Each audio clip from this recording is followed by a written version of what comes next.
नमस्कार मित्रांनो. महाराष्ट्राच्या राजकारणात गेल्या 3 वर्षापासून सर्वाधिक चर्चेत असलेला प्रश्न आजसुद्धा कायम आहे. खरी शिवसेना कुणाची? उद्धव ठाकरे यांची की एकनाथ शिंदे यांची? हा वाद निवडणूक आयोगापासून थेट सर्वोच्च न्यायालयापर्यंत पोहोचला.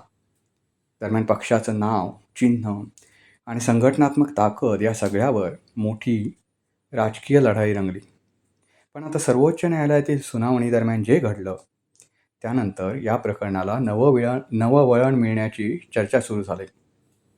सरन्यायाधीश असलेल्या सूर्यकांत यांनी उद्धव गटाच्या वकिलांना नेमकं काय सुनावलं? सुनावणी पुन्हा 2 महिने पुढे का ढकलली गेली? आणि या संपूर्ण प्रकरणाचा राजकीय फायदा आजपर्यंत कुणाला झाला? याच विषयाचा सविस्तर आढावा आपण आजच्या व्हिडिओमध्ये घेणार आहोत. व्हिडिओ शेवटपर्यंत नक्की पहा आणि विचारमोती चॅनलवर नवीन असाल तर सबस्क्राईब करायला विसरू नका. मित्रांनो, शिवसेना दुभंगली आणि त्यानंतर शिवसेना कोणाची असा प्रश्न निर्माण झाला. निवडणूक आयोगानं परस्पर शिवसेना ही एकनाथ शिंदे यांच्या ताब्यात देऊन टाकली. शिवसेनेची जी निशाणी होती धनुष्यबाण, ती सुद्धा उद्धव ठाकरे यांच्याकडून एकनाथ शिंदे गटाकडे गेली आणि उद्धव ठाकरे गटानं ही लढाई सर्वोच्च न्यायालयात नेली. सर्वोच्च न्यायालयात गेलेल्या या लढाईबद्दल आजपर्यंत कोणताही निकाल सर्वोच्च न्यायालयाने दिलेला नाही. दुसरीकडे उद्धव ठाकरे गटाचे नेते असलेल्या संजय राऊत यांनी अधूनमधून सर्वोच्च न्यायालयात होत असलेल्या विलंबाबद्दल अनेक वेळा तीव्र शब्दात टोकाची नाराजी व्यक्त केली. या टोकाची नाराजीचाच आज उल्लेख करून सरन्यायाधीश असलेल्या सूर्यकांत यांनी उद्धव ठाकरे गटाचे वकील कामत यांना झापलं. सोशल मीडियावर आणि मीडियाशी बोलताना थोडं तारतम्य ठेवा. सर्वोच्च न्यायालयामध्ये निकालाबाबत होत असलेल्या विलंबावर बोलताना मर्यादा ओलांडल्या जात आहेत याची आठवण करून देण्यात आली. सरन्यायाधीशांनी अनेक कडक शब्दात सूचना दिल्या. त्याच्यामध्ये महत्त्वाचं म्हणजे यापुढे जर असं कधी घडलं आणि सर्वोच्च न्यायालयावर टीका टिप्पणी करण्याचा प्रयत्न झाला तर थेट कारवाई करू असा इशारासुद्धा सरन्यायाधीश सूर्यकांत यांनी दिला. मित्रहो, याच प्रकरणावर आज आपण चर्चा करणार आहोत की सरन्यायाधीशांनी कडक शब्दात जी नाराजी व्यक्त केली, कडक संताप व्यक्त केला, तो योग्य होता का? आणि महत्त्वाचं म्हणजे उद्धव ठाकरे गटाकडून जी टीका टिप्पणी होत होती ती नेमकी कोणत्या शब्दात होत होती आणि ती पण योग्य होती का? या दोन्ही बाजू आपण आजच्या व्हिडिओतून जाणून घेणार आहोत. मित्रहो, सर्वोच्च न्यायालयात सुनावणी सुरू होऊन जवळपास 3 वर्षाचा कालावधी लोटला आहे. त्यानंतर एक विधानसभा बरखास्त झाली, दुसरी विधानसभा अस्तित्वात आली. त्या विधानसभेचा पण 1-1.5 वर्षाचा कार्यकाळ पूर्ण झाला तरीसुद्धा या निकालावर अद्यापही सर्वोच्च न्यायालयानं आपलं मत दिलेलं नाही किंवा निकाल लावलेला नाही. एक सांगायचं झालं मित्रांनो, तर आज जी सुनावणी झाली त्याबाबत एक महत्त्वाची अपडेट अशी होती की ही सुनावणी पुढे 2 महिन्यांनी पुढे ढकललेली आहे. सर्वोच्च न्यायालयानं ही सुनावणी आता जुलै महिन्यात होईल असं जाहीर केलेलं आहे. एकूणच या संपूर्ण प्रक्रियेबाबत बोलायचं जर झालं तर या प्रत्येक बाजूला 2 बाजू आहेत.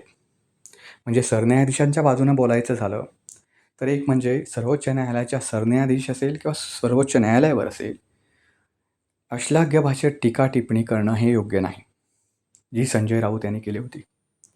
एप्रिल महिन्याच्या पहिल्याच आठवड्यामध्ये त्यांनी पत्रकार परिषद घेतली होती आणि त्यावेळी सर्वोच्च न्यायालयाचे सरन्यायाधीश हे मोदी शहा यांचे नोकरदार असल्याचा गंभीर आरोप केला होता. आजपर्यंत अशा भाषेत कोणीही सर्वोच्च न्यायालयाच्या सरन्यायाधीशांवर टीका केलेली नाही, जी टीका संजय राऊत यांनी केली.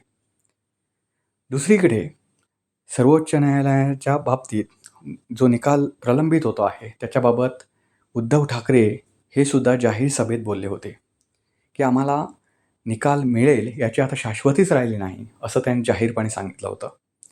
या दोन्ही प्रकरणाबाबत सरन्यायाधीशांनी नाराजी व्यक्त केली. दुसरीकडे संजय राऊत यांच्या बाजूनं किंवा उद्धव ठाकरे गटाच्या बाजूनं जर बोलायचं झालं किंवा त्यांच्या ठिकाणी उभं राहून जर या गोष्टीकडे पाहिलं तर त्यांची उद्विग्नता, त्यांचा संताप ही एक नॅचरल गोष्ट आहे असं म्हणावं लागेल. कारण सर्वोच्च न्यायालयात न्याय मिळावा याच्यासाठी हे प्रकरण दाखल करण्यात आलं होतं. तो न्याय निदान 1 वर्ष झालं, 1.5 वर्ष झालं, 2 वर्ष झाली, आता 3 वर्ष झाली तरी फक्त सुनावणी पुढे ढकलण्यापलीकडं सर्वोच्च न्यायालय या प्रश्नी काहीसुद्धा करत नसल्याचं दिसून येतं. त्यामुळे एखाद्याला जर न्यायच मिळत नसेल तर त्याची उद्विग्नता समजून घेणं हे सुद्धा सरन्यायाधीशांचं कर्तव्य ठरतं. कधी प्रलंबित असलेला न्याय हा सुद्धा एक अन्यायच असतो असं म्हटलं गेलं पाहिजे आणि असं आहेच.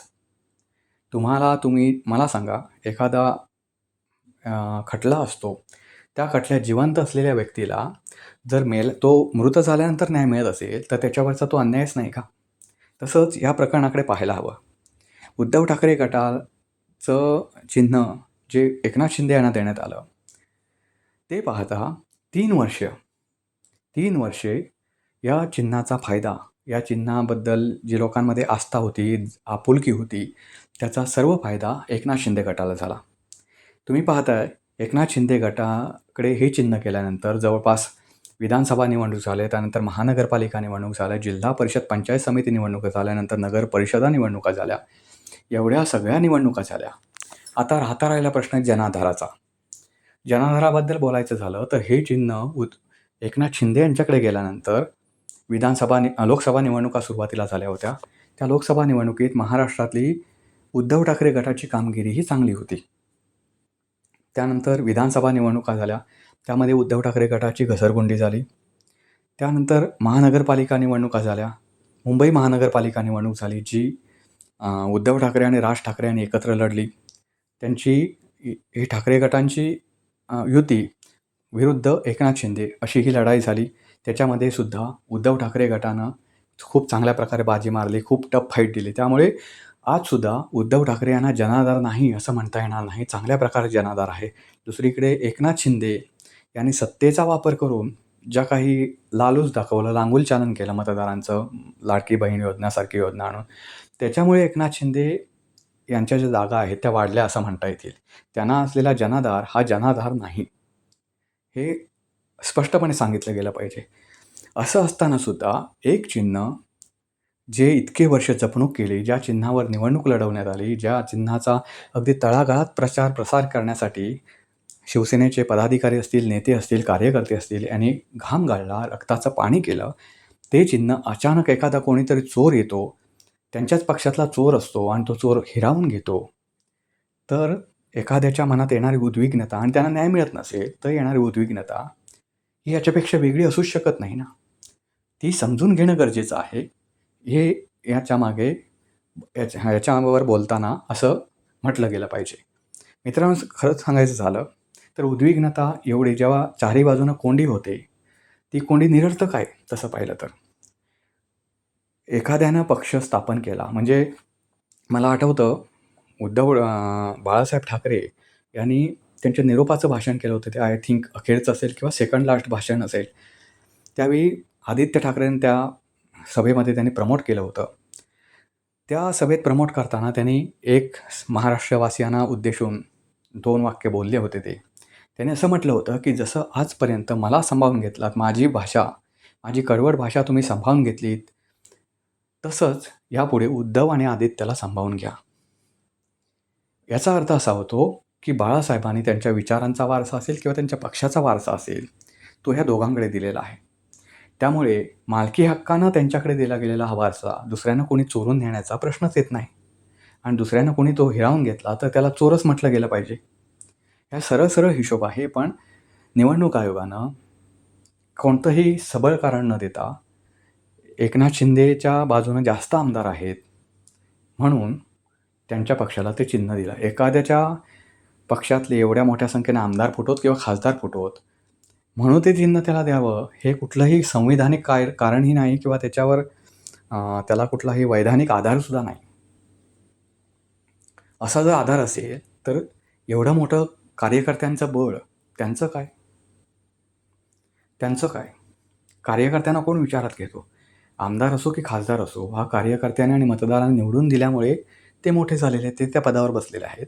मग या कार्यकर्त्यांच्या भावनांचं काय? हा प्रश्न कुणीही विचारात घेतला नाही.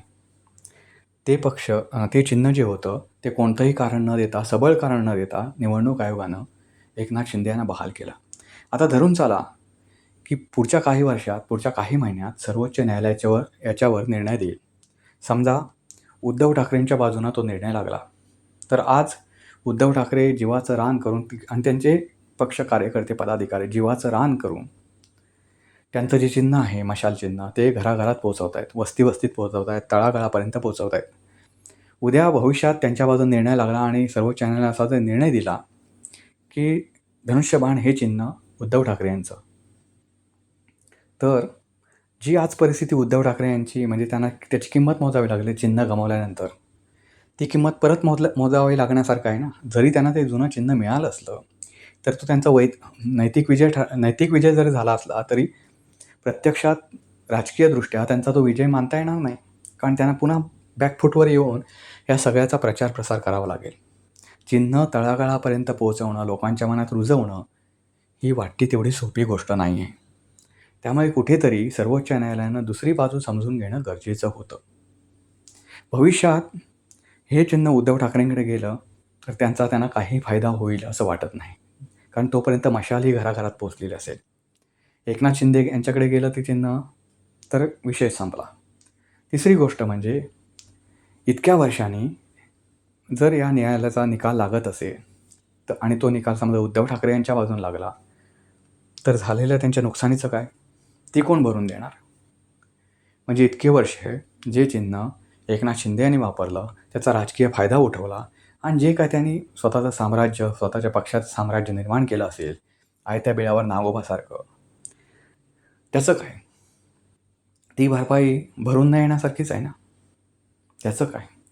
याचा निवाडा सर्वोच्च न्यायालय करू शकणार आहे का? हा याच्यात महत्त्वाचा प्रश्न आहे. आणि दुसरी एक बाजू बोलायची झाली, तर सरन्यायाधीशांवर बोलणं, हे काय संजय राऊतांनी ठीक आहे, टोकाची अक्षरशः टीका केली, की सरन्यायाधीश हे मोदी, शहा यांचे दलाल आहेत, नोकर आहेत वगैरे वगैरे. ही टीका संविधान मानणाऱ्या लोकांनी करणं हे उचित नाही. पण त्यांची उद्विग्नता त्याच्यामागे समजून घेतली पाहिजे. आणि महत्त्वाचं म्हणजे, आजपर्यंत कायदा मंत्री असलेल्या केंद्रीय कायदा मंत्र्यांनी सुद्धा सर्वोच्च न्यायालयावर टीका केलेली आहे, सरन्यायाधीशांवर टीका केलेली आहे. सर्वोच्च न्यायालयाचे सरन्यायाधीश हे कोणी मोठे नाहीत. संविधान मोठं आहे, त्याच्यापेक्षा संसद मोठी आहे, असं विधान ज्यावेळी करतात, त्यावेळी सरन्यायाधीशांचा अपमान होत नाही. सत्ताधारी पक्ष असलेल्या एखाद्या नेत्याकडून जेव्हा सरन्यायाधीशांवर वारंवार अपमान केला जातो, त्यावेळी तो अपमान होत नाही.